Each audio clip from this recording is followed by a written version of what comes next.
No, el gusto es mío, buenas tardes. Bien.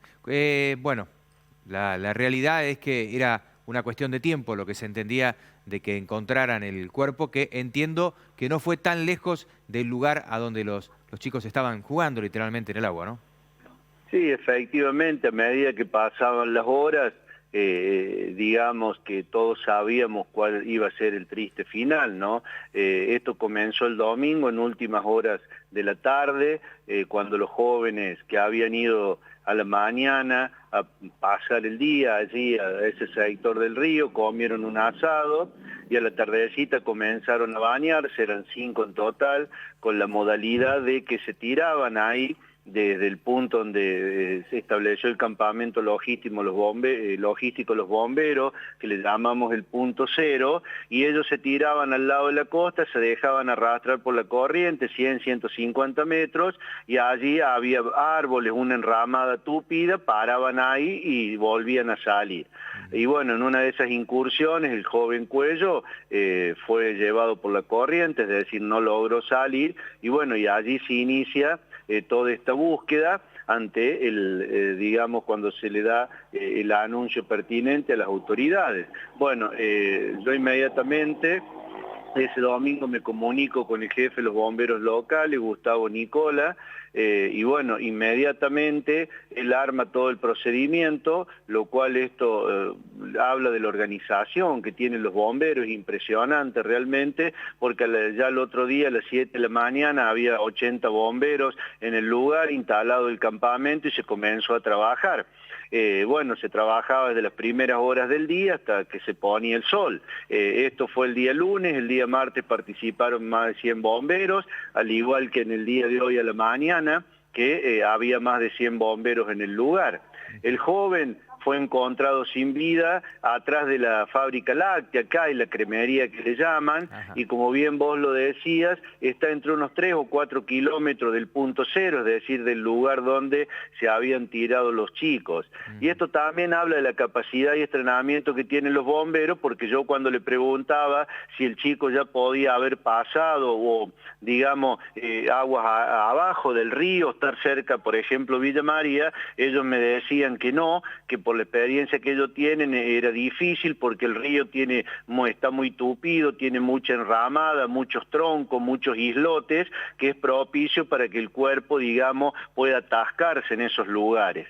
Y efectivamente ellos habían instalado 2 zonas de búsqueda, una desde el punto cero hasta la cremería o la fábrica láctea y la otra de allí hasta la estancia de Yucat, que hacía un total de unos 10, 15 kilómetros en Ajá. total. Bueno, precisamente esta mañana en una de esas zonas fue encontrado el cuerpo de la infortunada víctima. Ujú. Así que más o menos a 30, 40 cuadras del lugar a donde los chicos se tiraban aproximadamente. Sí, y este sector ya fue monitoreado metro por metro, lo hacían los bomberos, es decir, desde el día lunes. Lo que pasa es que, como ellos explicaban, el río está muy crecido, incluso desde que se tiraron los chicos, el domingo al martes el río habría crecido entre 30 y 60 centímetros. Es decir, que eso cambia todo, porque puede ser que en un sector donde se pasó, ante la crecida del río o ante la correntada fuerte, después le vuelve a cambiar y ese sector, es decir, cambia la mecánica, porque el chico puede estar atascado en un lugar y la correntada lo puede mover o lo va corriendo.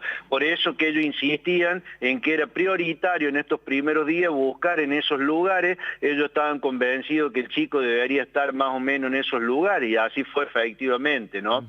Yo realmente la labor de los bomberos la quiero destacar porque a mí me impresionó, es decir, la logística que tienen. Había entre 30 y 40 vehículos diarios, el chico se buscó, digamos así, por tierra, agua y aire. ¿Qué quiero decir? Había grupos de 40 bomberos que se dividían en 2 grupos que entraban, 40 cuando estaban agotados salían y entraban los otros 40, y bueno, y se buscó también, digamos, con kayak, con lanchas, con moto de agua, en la tierra porque se hacía de infante, como se le llama, a pie a la costa del río. por las dudas que el chico hubiera podido salir o estar encallado ahí en la costa. Y por aire, a través de 4 drones que permanentemente monitoreaban y sacaban fotos permanentes, donde le decían a los bomberos lo que ellos consideraban o los sectores que consideraban que podían ser propicios. Así que realmente estos días que uno convivió con ellos ahí en el campamento, realmente me llenó de satisfacción. Son muy abnegados, dan todo, arriesgaban ellos su propia vida para esto, dan todo sin pedir nada, y bueno, realmente lo quería destacar porque fue una tarea encomiable. Doctor, lo descubren, se encuentran con el cuerpo, ¿cómo es? ¿Hay un bombero que estaba en el agua, fue al tacto, lo visibilizaron desde alguna embarcación? ¿Cómo fue que se encuentran?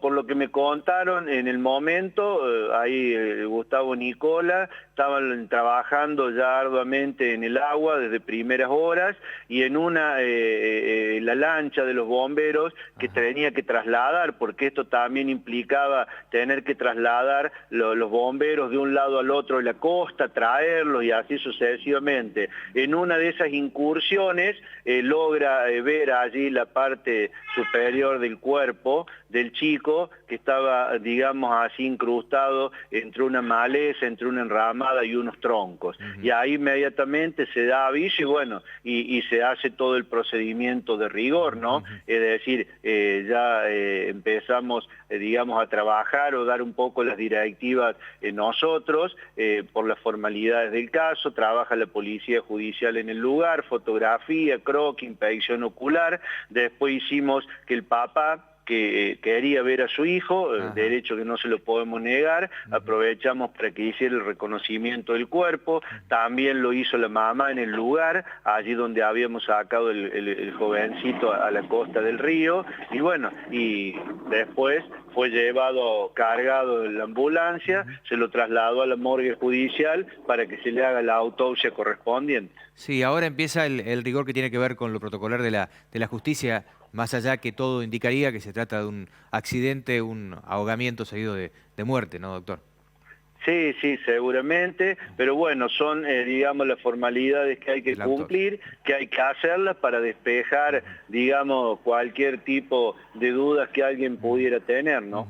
Luego de este procedimiento, ¿cuándo se entregará el cuerpo a sus familiares?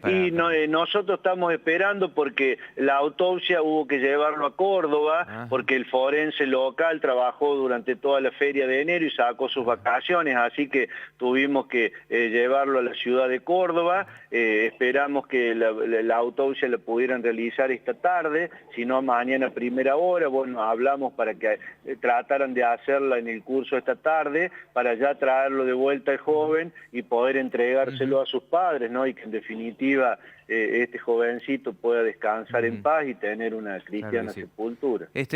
Me sorprende, pero quizás solamente a mí sea lo normal, en una ciudad de casi 100.000 habitantes, ¿hay un solo médico forense? Sí, tenemos un solo médico forense para toda la circunscripción judicial. Sorprende. Doctor, como siempre, muy atento, gracias por su tiempo. No, gracias a ustedes y es un gusto.